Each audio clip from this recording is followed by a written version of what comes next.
So when we talk about how a person is interpreting the situation around them, there are a lot of things that can help guide how we interpret our situation. So I want to be very clear about how I've worded this. Okay. So there are a ton of motives and reasons and things and perspectives and all that can guide how an individual is going to interpret their situation. And I've listed a bunch here, but there are two basic human motives that are the most important compared to all the other motives. So we're going to talk about these two basic human motives, and we're going to talk about these other kind of self-esteem, justifying past behavior, social cognition. We're going to talk about those individually. Okay. But I want to really focus on the two basic human motives that really drive the case. So if I ask you, what are the two basic human motives that drive our interpretations and guide construals, it would be these two things. Number one, the need to be accepted. And number two, the need to feel good about ourselves. Okay. So these are the two most important basic human motives, according to social psychologists, that guide how we interpret situations and how we think and feel and behave. Okay. Are there a bunch of motives? Yes. These are the two basic ones that are the most important. Okay. Now, the problem is that we tend to have situations where we have conflict, where the need to be accepted and the need to feel good about ourselves are actually tugging us in two different directions. Okay. So how many of you have been in a situation where you have been with a group of friends, okay, and perhaps the friends were not being very nice to someone, or whether that's, a friend, or whether that's like a schoolmate? Have you ever been in a situation where a group of people that you like and want to be around, and you want people to find you a certain way, whether that's like cool or, fun or whatever, and that group of people engage in a behavior that goes against, your morals, or goes against your ethics, right? So maybe they're making fun of somebody. And have you ever found yourself in a situation where you go along with that behavior? So you know that it's wrong, and you don't feel good about it, and you don't feel good about how you, like, afterward you think about it, and you're like, man, I shouldn't have said that, or man, I should have stopped it. Or maybe you didn't engage in the behavior, but you didn't stop them.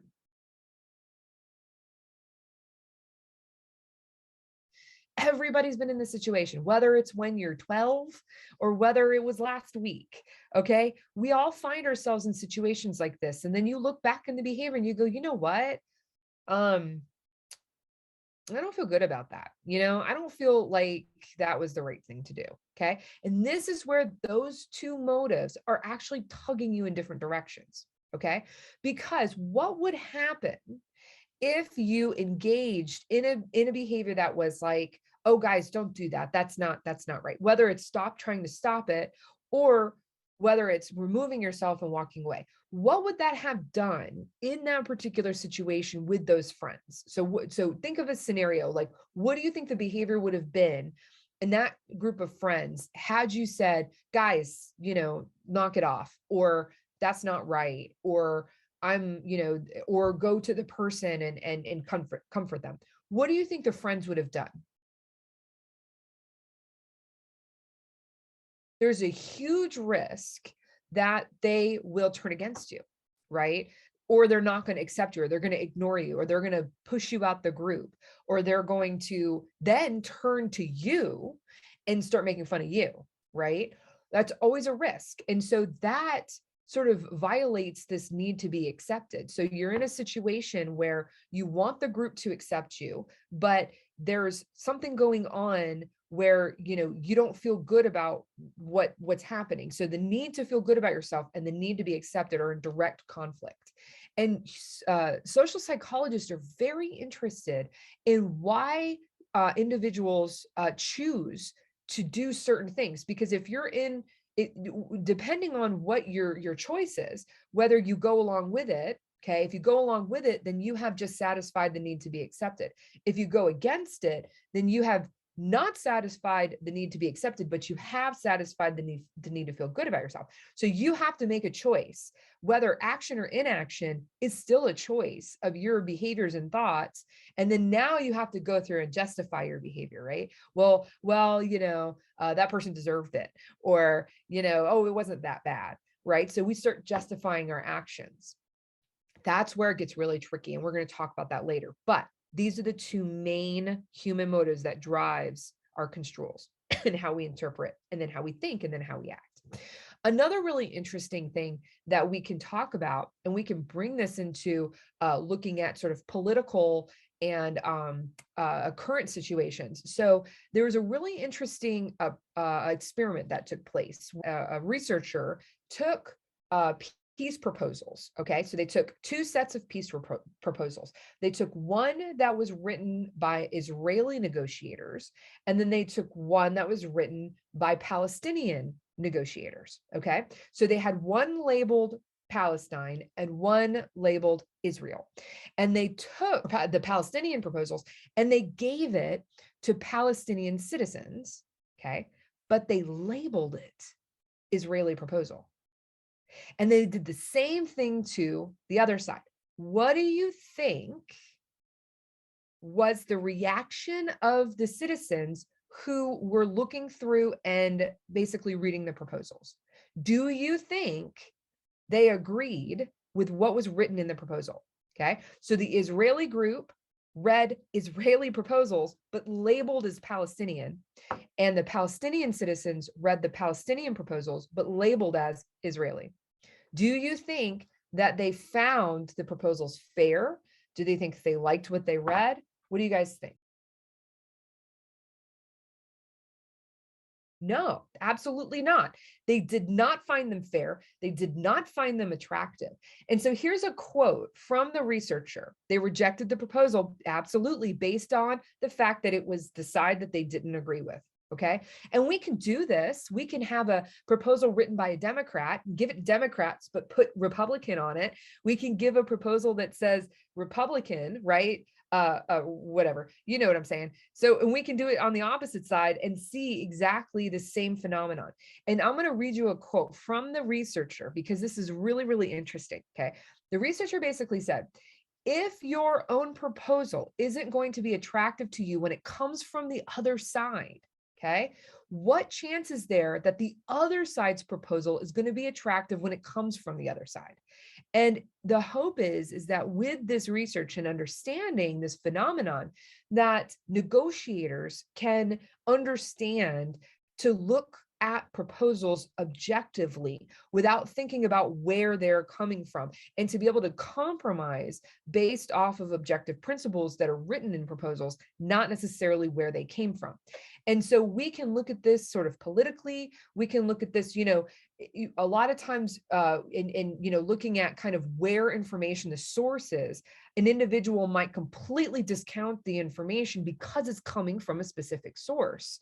So, you have to realize that this is a huge factor when people are making decisions and when they are developing opinions about things, because the source is also going to be important. So the construal, the interpretation is it's coming from the bad side. It's coming from the opposite side. And so if we interpret it as such, then it's going to impact what we think about the pieces of whatever it is that you're reading.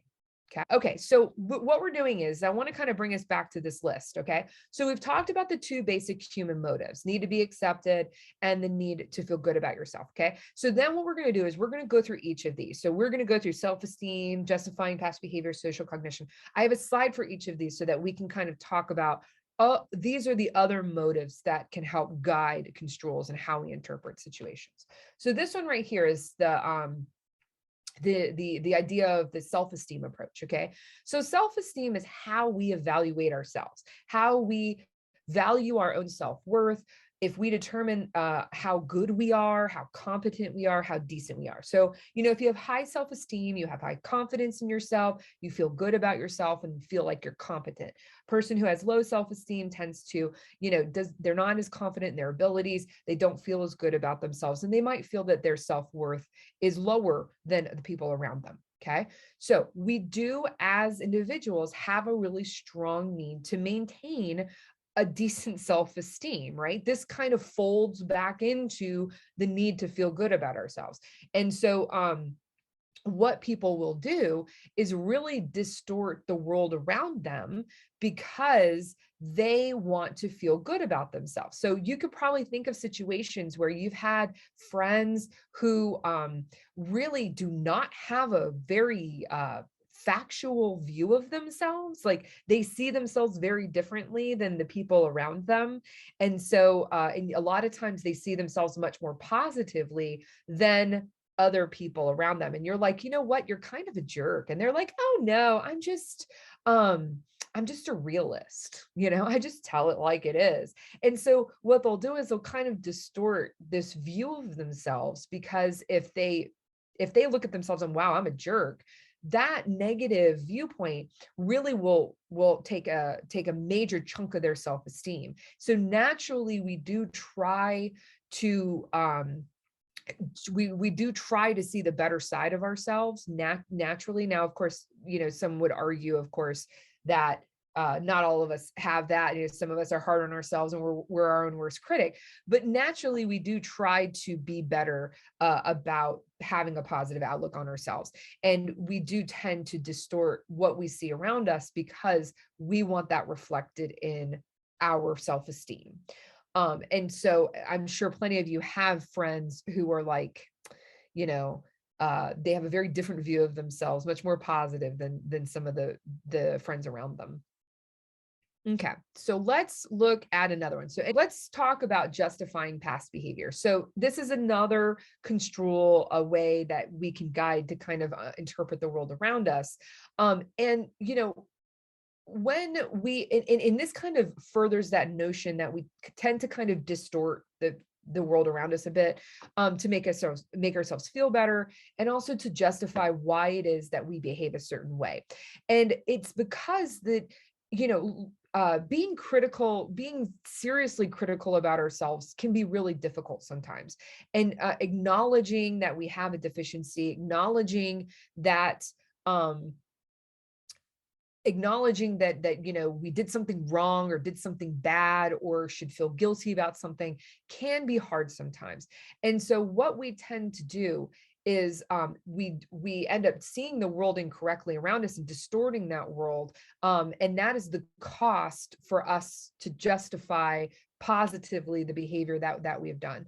And so we tend to sort of mold the past a bit. We mold the situation to kind of fit the narrative that we're a good person. So you start kind of creating these excuses for yourself and saying, oh well, oh, I did that because I was hungry, or I made that decision because I was in a hurry. And so we tend to make these excuses for ourselves. And what ends up happening is it can be problematic because we don't learn. We don't learn from our mistakes when we do that. When we distort the situation and distort the circumstances, we don't learn. So like, think about this. Okay, let's talk about a scenario where a couple is divorcing. Okay. And let's say the husband, let's say we have a traditional husband and a wife. Okay. And let's say that the husband was really jealous and very controlling and had a lot of issues. And that's really why the marriage didn't work. Okay.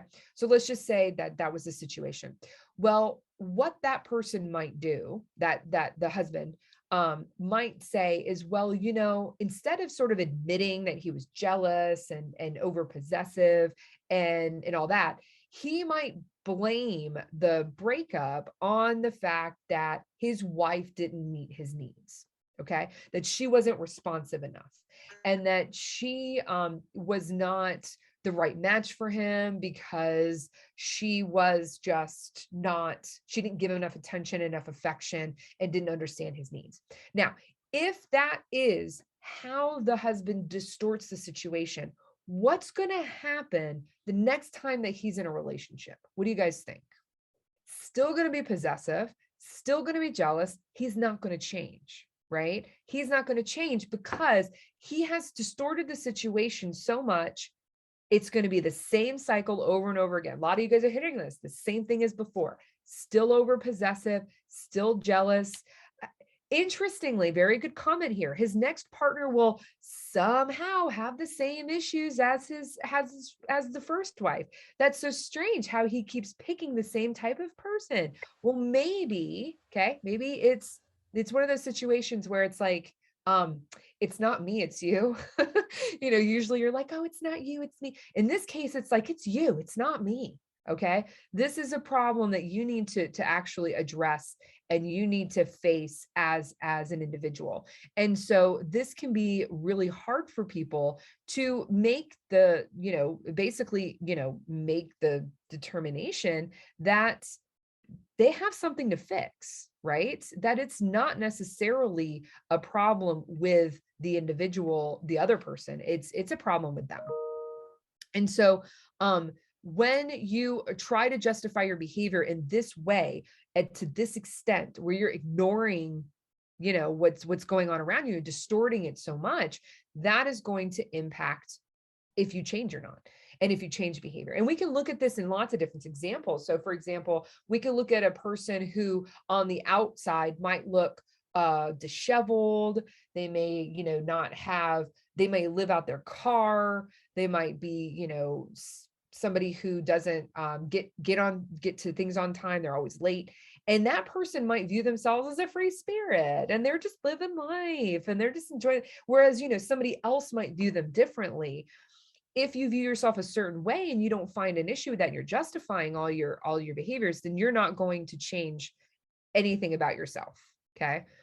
Talk about engaging in behaviors that are harmful to ourselves, engaging in relationships that are just bad, right? So it might be abusive, it might not be, not be good for you. There's explanations for why it is that we justify staying in those relationships, going back into relationships like this. And that is this idea of suffering. And we're going to talk about suffering and self-justification more. But the idea is that the more unpleasant the thing that we do, okay, the more you like it. Okay. And I know this sounds kind of counterintuitive. That's because you want to justify the trauma and pain that you've gone through, because if you don't justify it, you've gone through it for nothing. And you have wasted time and wasted energy. And we, again, don't like this view of ourselves of we've wasted our time and wasted years, right? So what we find is that people tend to really want to paint a very positive picture of themselves. And that includes distorting the past and distorting details. And that also includes justifying past behavior. Okay. And so when in certain situations, we look at how people behave, we think, wow, why are they doing that? On the outside, we think, why are they doing that? So an example of this would be hazing. Okay, so hazing is a really good example, and I'm going to give you a couple of other ones.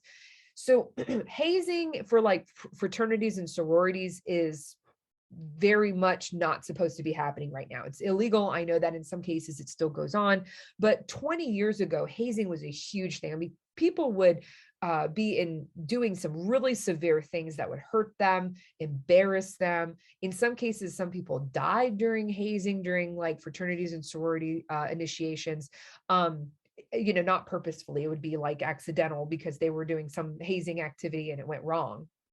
But what's really interesting is that this process of hazing led to those individuals who went in those fraternities and sororities being closer to the fraternity or sorority, being closer to the members, having this idea that they are more involved. There's more loyalty to the fraternities and sororities that engaged in hazing. There's, even though some of them are silly or dangerous or embarrassing, what you find is that it really actually does build cohesiveness, and it really does make bonds stronger, because people will justify the trauma and pain in such a way that they feel like, well, I don't want this all to be for nothing.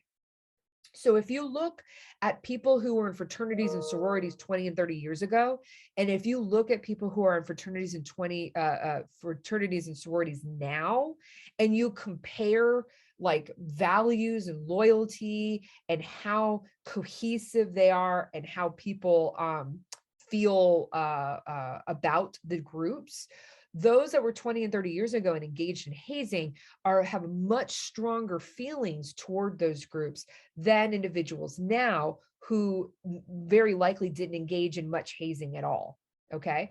And so this is where we find that people actually prefer people and things for whom they have suffered over things that are people who are easy and things that are pleasurable. And that's likely because this justification of how people act is so strong. It is such ingrained in us to be able to say, we did that for a reason, and we like that person better, or we like that thing better because we bled for it, because we hurt for it, because we were traumatized by it. So this kind of explains a little bit what you were getting at with your question about these sort of pattern behaviors, and why is it that we continue to maybe look for the same abusive partner, stay in the same kind of relationship, even though people around you are telling you, don't do that, or that's a red flag. We associate that pain and trauma with sort of comfort and pleasure. And we think, well, this is something that we have done in the past. This justifies the relationship that I was in previously. Therefore, sometimes you will seek out that same pattern, because that's what you have justified as being what you deserve or what you want or whatever. Now, I do want to be very clear about this.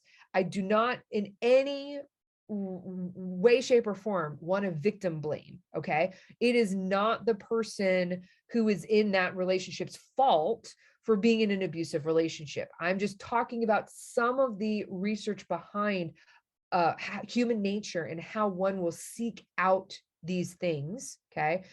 Because of past behavior. Now, nobody should be in these situations, and there are programs, interventions, and counseling to try to get individuals to really realize the red flags around them, to be able to say, this is not a normal relationship, this is not safe, this is not where I should be. And to be able to recognize those red flags as red flags, because what individuals tend to do is they see it as the norm. Now that's the norm. That's my normal. That's what I expect. And you don't want to, you want to make sure that people break out of that cycle and understand that isn't the norm, and that, you don't need to justify your behavior for being in a past abusive relationship, that, you are able to move past that. And breaking those patterns and cycles are difficult. It's not an easy process. It's definitely not something that, by telling somebody, oh, this is what's happening, that they'll immediately go, oh, okay, I'll just change, or somebody else will change. Okay.